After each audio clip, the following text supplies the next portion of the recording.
Hey there, Carnage Cravers! Welcome back to Carnage Corner. I am Ken Carnage. Thank you for joining me yesterday for my Hall of Fame review. And if you did miss that, you can check that out at Carnage Corner at YouTube. It's right there. As far as today, as you read on the title, we are going to talk about NXT Takeover New Orleans. Easily the best show I've seen in a long time.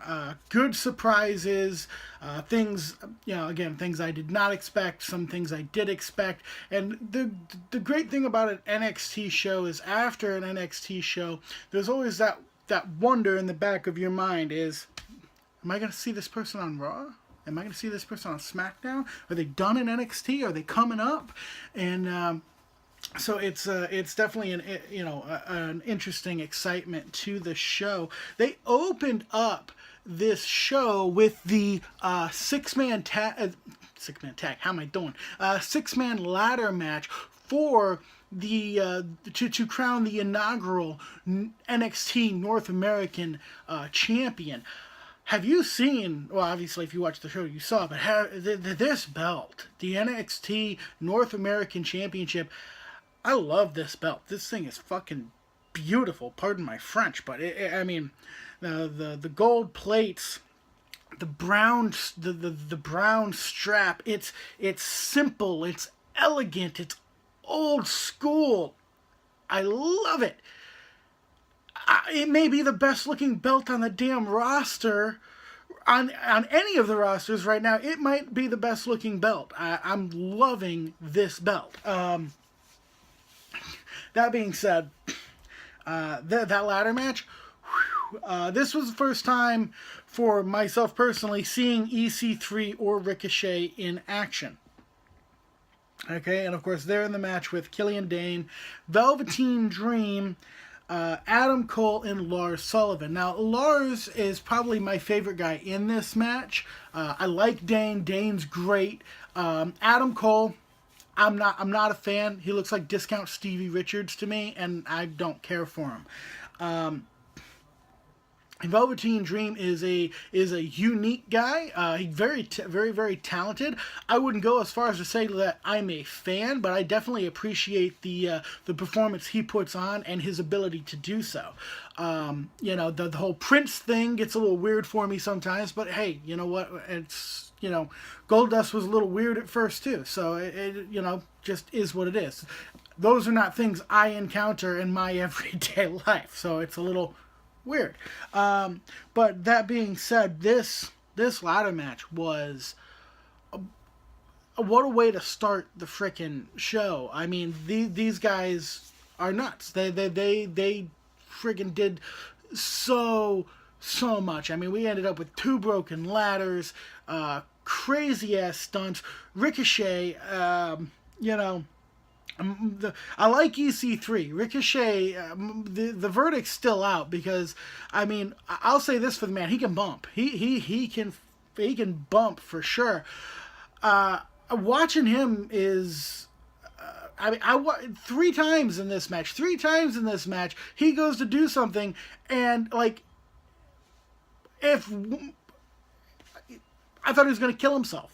I mean, 3 times I legitimately thought he was going to kill himself with these flips and dives. And I'm not a high flyer guy. I'm not a fan of the high flying style. I'm not a huge fan of the lucha libre style. That was just never what I liked. But maybe because it doesn't really look like a fight most of the time. But this guy, I'm sitting there waiting for him to crack his head open.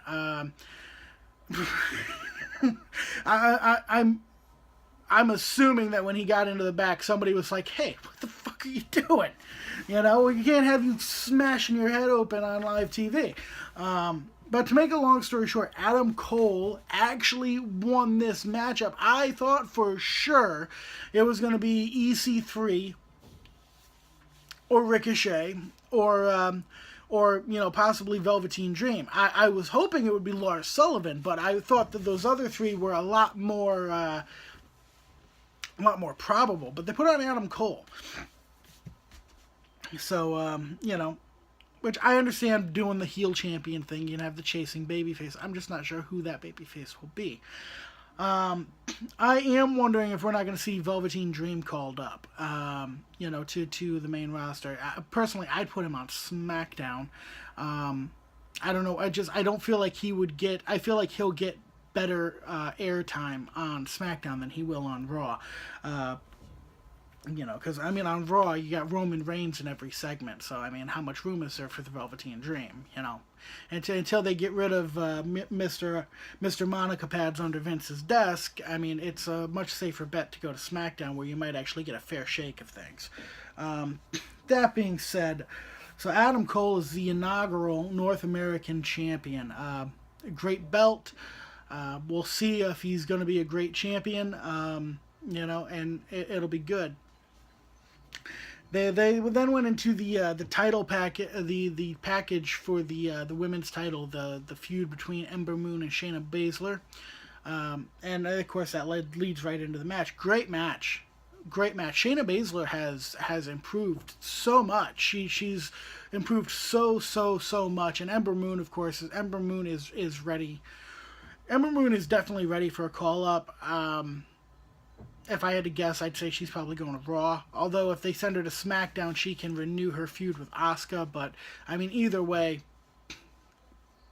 Ember's coming up. Shayna Baszler won the NXT Women's Championship, and I'm happy about that. I like Shayna. Shayna brings a degree of reality to it. Like there's nothing unbelievable about Shayna Baszler. She does not ask you to suspend your disbelief at all. Everything she does, you believe she can do it.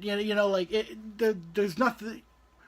There's nothing fake about her character. Her character is very realistic, and I like it. And I think it'll be good. I think she may be NXT Women's Champion for a good long time, and send away challengers like Kairi Sane and Lacey Evans and Candice LeRae and all these baby faces. But Lacey Evans isn't really a baby face, but you get my point here. So that'll be that'll be good. We get a brief look into the trainer's room where Adam Cole is being looked at, and Kyle O'Reilly looks like he's gonna shit kittens, because, of course, because of the tag match. We then go into the tag title package, telling the story of the Dusty Cup and of the Undisputed Era, and how Undisputed Era broke up the finals of the Dusty Cup, and which led to our triple threat match. And we go into our triple threat match: AOP, Authors of Pain, versus Roderick Strong and Pete Dunne, and of course against Undisputed Era, Kyle O'Reilly and Adam Cole, because Bobby Fish is still injured. And a great match. Fantastic match. These guys did great. I love Authors of Pain. They're fantastic. I really want to pull them up and stick them on Raw, especially because there's a lot of speculation that this is going to be Sheamus's last WrestleMania because of his spinal stenosis. So bringing up the Authors of Pain, putting them on Raw, that can definitely fill a void that would be created by the absence of the Bar. So that will definitely, that'll be good. I can't say for sure that they're going to do that, but I think it would be a good way to go. But AOP, love them. Roderick Strong, I've never really been a fan. Pete Dunne is fantastic. Excuse me. To make a long story short, the Undisputed Era retains, but they only retain because of Roderick Strong. Pete Dunne has Kyle O'Reilly beat. Roderick Strong stomps on Pete Dunne's head, breaks up the pin, and throws Riley on top of him to give him the pin. And, effectively betraying his tag team partner. And afterwards, he gives the belts to Undisputed Era. He takes Adam Cole's armband and he puts it on himself. And then he has the group picture moment with the other 3 members of Undisputed Era, because Bobby Fish comes out. So Roderick Strong has joined the Undisputed Era. And, we could go ahead and change their name to the Undisputed Douches, because, that seems to be what they all are. That was a nice swerve. I get the feeling we may see Roderick Strong feuding with Pete Dunne in the future. I think that's definitely a possibility. It would be a probability based on the way this match ended. And Undisputed Era will probably help Roderick Strong defeat Pete Dunne to become United Kingdom champion. And then every member of Undisputed Era will have a championship because you got the tag champions, the North American champion, and then you'll have the United Kingdom champion. So, going in, then we go into the NXT title package, ramping up what's been going on between Aleister Black and Andrade Cien Almos, and we go right into the match. Great match. I'm not a fan of Andrade Cien Almos, but I mean he performed very well in this matchup. He and I don't want to be condescending here, but I mean, Aleister Black can have a good match with anybody. I honestly believe that. But, I mean, Almost played his part, and Zelina Vega played her part. Even though I don't really like either one of them, they had parts to play, and they played them well. I'm definitely not a guy, like, I don't think men and women should compete in the same matches, because I don't like seeing, man on woman violence. That's not something I want to watch. It's not something I advocate for or anything of that nature. So intergender matches, I've never believed in that. Men should fight men and women should fight women. And I'm not saying that to insult anybody. I'm just putting it out there that I don't agree with, man on woman violence. I don't think it's right. That being said, Zelina Vega inserted herself into this match so much, honestly, if Aleister Black had kicked her in the head, I would have understood. I wouldn't have agreed with it, but I at least would have understood. But he did not do that, to his credit. He did not harm Zelina Vega in any way. He did, however, catch Aleister with Black Mass when Zelina got in the way. Catch Almost with Black Mass when Zelina got in the way, and pick up the 1-2-3. Aleister Black is the new NXT champion, and I could not be happier about that. Aleister Black is fan-frickin-tastic. Whether or not they'll bring Almas up to the main roster, I mean, I hope not. I don't like... Okay. Personally, I hope not, because I don't like the guy. I'd rather never see him again. But he apparently has lots of people who like him. So, I mean, if I had to guess as to where he should come up, if they're going to bring him up, I